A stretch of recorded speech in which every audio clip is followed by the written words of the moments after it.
Welcome back, Reds. So, the biggest hurdle Liverpool has this year are injuries. Obviously, our team has had to deal with this in the past. Back in the day, where our whole back line was injured and we had midfielders filling in. Obviously, last year our midfield was down and we had lots of young up and comers, a lot of people from the academy filling in those positions. Now, of course, once again, this is a potential hurdle that may scupper our potential success and potential winning the league. Obviously, recently, Becker has been hurt, Sloboslai has been hurt, Jones has been hurt. Jota just got hurt yesterday's game as well. Matip is hurt and obviously out for the year. Thiago's been out consistently the whole year, hasn't played any games. The young kid, I always butcher his name, that played midfield last year, obviously played really well last year, and we had high hopes that he would pick up where he left off and be an integral part to our young midfield. But he hasn't played a game all year. Obviously, our young strikers, both of whom have been hurt recently. So it's just been a non-stop situation that injuries have really been a detriment. Luckily, Klopp is able to integrate young players from the academy to fill in positions, and it's went pretty seamlessly up until this point. Obviously, we had both of our backs hurt, Robertson and obviously the Greek kid as well. So the question is, are we going to be able to stay at the level we are currently moving forward with all the matches we have and not be impacted negatively by injuries?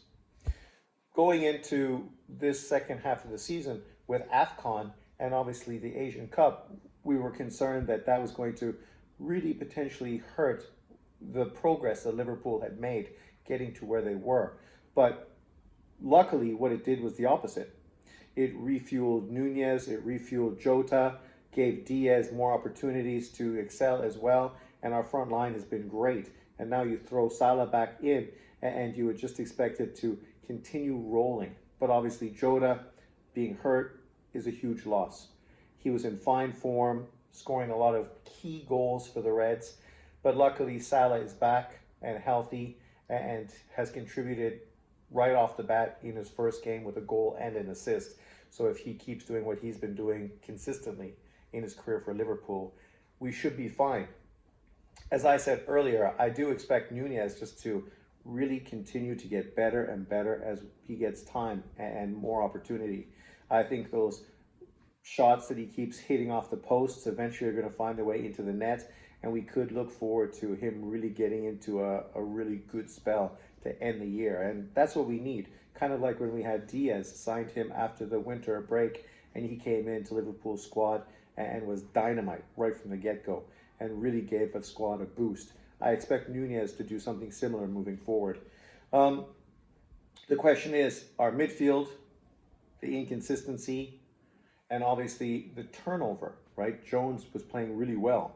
It really looked like Jones was going to solidify himself as one of the three key midfielders for the team. But then injuries have been a constant issue with him throughout his career. He's still young, but he never really gets to get the amount of time necessary to really solidify himself in that position, even though he has moments that really make us fans very happy. Sloboslai obviously has had up and downs this year. At some times he looked like potentially the best transfer pickup during the year. And then at other times he looked like he was kind of tired and a little bit out of his element. Luckily, McAllister had some injuries, some up and downs, but obviously is playing really well right now as well. You have obviously, a plethora of other young players as well. The question is, what kind of performance are we going to get from them moving forward, especially in big games? We still have a big matchup against Man City coming soon, and that game could easily determine the outcome of the year. If we beat them or get a draw, then that solidifies us ahead of them for the rest of the year, as long as we don't lose any games or drop any points. But that's a big game. They're obviously, like us, had some injuries with De Bruyne that they had to deal with. They obviously have a deep squad, and they're starting to fire on all cylinders as well, which makes last night's draw with Chelsea that much more enjoyable as a Liverpool fan. But it'll be interesting to see how these things unfold moving forward. Obviously, we have a lot of young players, and they're going to have to fill in a lot of those roles, especially for Caribou Cup and FA and potentially the European Championship as well. Obviously, our primary incentive is probably going to be to catch the league once again, the second time in Klopp's, you know, tenure as a Liverpool manager, and obviously that would be great.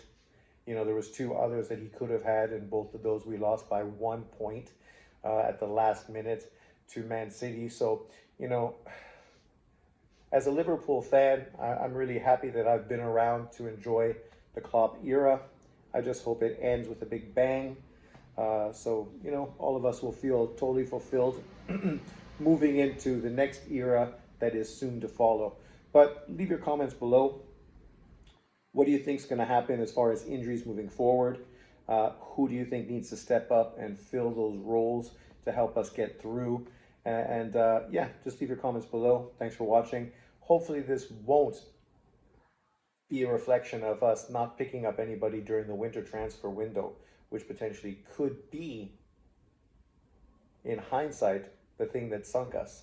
And I'm hoping that's not what happens, because too many times in the past, that has been an issue that Liverpool fans have had to deal with, and in hindsight, we're very critical of the ownership with the way things were handled. Hopefully this time, it's not an issue. But leave your comments below. Thanks for watching. Remember to like, subscribe, and share for more Liverpool content. Thank you very much. Peace out.